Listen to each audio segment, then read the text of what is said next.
જો આપણે metal bush નાખી દઈએ છીએ, જે હમણાં વિડીયો આપણે કન્ટિન્યુ હતો એમાં મેટલ બુશ નાખવા માટે તમારે સૌથી પહેલાં આની અંદર બે બાજુ ઢાંકણીઓ આવે છે, આવી રીતે બે બાજુ પહેલાં કાઢી લેવી છે.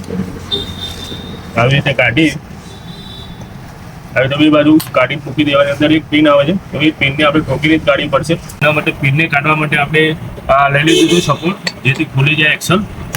આવી રીતે ઠોકવા છે.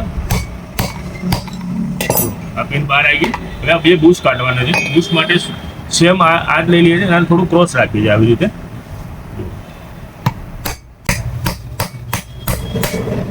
આ બાજુ બધું લઈ ગયું, આ બાજુ બી કાઢી લઈએ છીએ આપણે.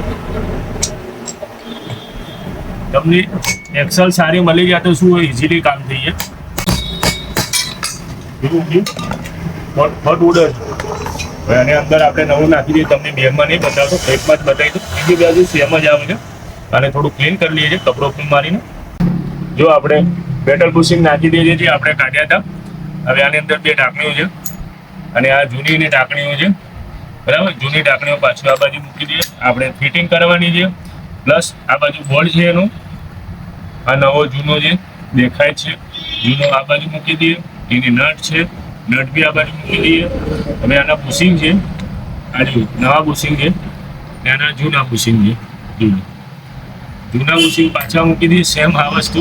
અને વચ્ચેની પિન છે જો એ બી નવી નાખી દઈએ છીએ.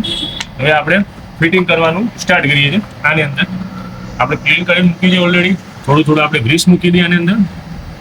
ગ્રીસ લઈ લઈએ, ગ્રીસથી આંગળી ફેરવી દેવાની થોડું લઈ આવી રીતે. બુશમાં બી મૂકી દઈએ સેમ.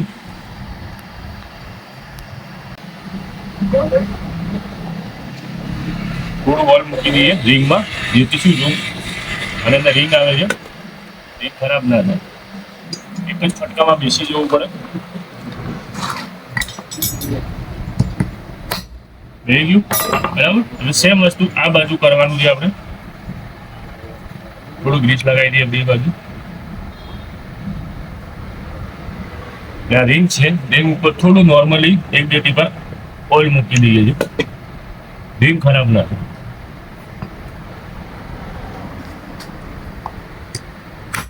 થઈ ગઈ બરાબર. બે બાજુ પરફેક્ટ આવી ગઈ છે. તો તમને શાંતિ માટે એક માટે ફરી એક ફટકો મારી. હવે આપણે નાખી દઈએ આ પિન નાખતા પહેલા આપણે લગાવી દઈએ અંદરનું ગ્રીસ. આ ફ્રી બેસવી જોઈએ હંમેશા. હવે આપણે લગાવીએ છીએ આ કટોરી લેતા પહેલા અને અંદર કટોરીમાં થોડું જમવાનું આપવું જોઈએ. કટોરીને જમવાનું ગ્રીસ શ્રીખંડ ખવડાવી દઈએ. અને ગ્રીસ લાગેલો તો શું એનો વર્ક સારો રહે, વર્કિંગ સારું રહે, એનો લોંગ ટર્મ લાઈફ વધી જાય. આવી રીતે પુશ કરી દેવાનું. સેમ આ વસ્તુ આ બાજુ બી એવું જ છે. એ બાજુ લગાવી દઈએ, આવી રીતે દબાવી દઈએ છીએ અને આપણે ફિટ કરી દઈએ છીએ. જે આપણે ખોલ્યું હતું એને પાછું ફિટ કરી દઈએ. આની અંદર આપણે ફિટ કરી દઈએ છીએ. 12 નંબરનો બોલ લઈ લઈએ છીએ મોટો.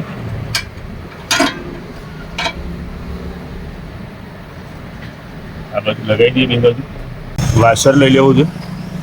વાસર મૂકીને ઉપર 12 નંબરની નટ ટાઈટ કરી દઈએ આપણે. હવે આને ટાઈટ કરી દઈએ. આ બાજુ બોક્સ પાનું લઈ લઈએ છીએ.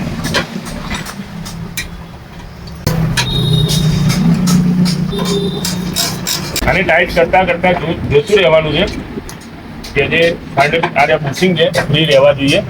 ફૂલ એકવાર ટાઈટ કરી દેવા, કેમ કે લોખંડના હોય છે મેટલ બુશ. બને એટલી તાકાત લગાવી દેવી છે. જો આ ફ્રીજ પ્લાસ્ટિકના જે આવે છે એમાં શું માપના ટાઈટ કરવા પડે છે, બરાબર. જો આની અંદર નાખ્યા પછી પ્લેટ થઈ જાય બરાબર. સેમ વસ્તુ આ બાજુ કરીશ. હવે લોંગ વિડીયો નથી બનાવતો કેમ કે એક વિડીયોમાં બતાવી દઈએ. લાઈક કરો, શેર કરો, સબસ્ક્રાઈબ.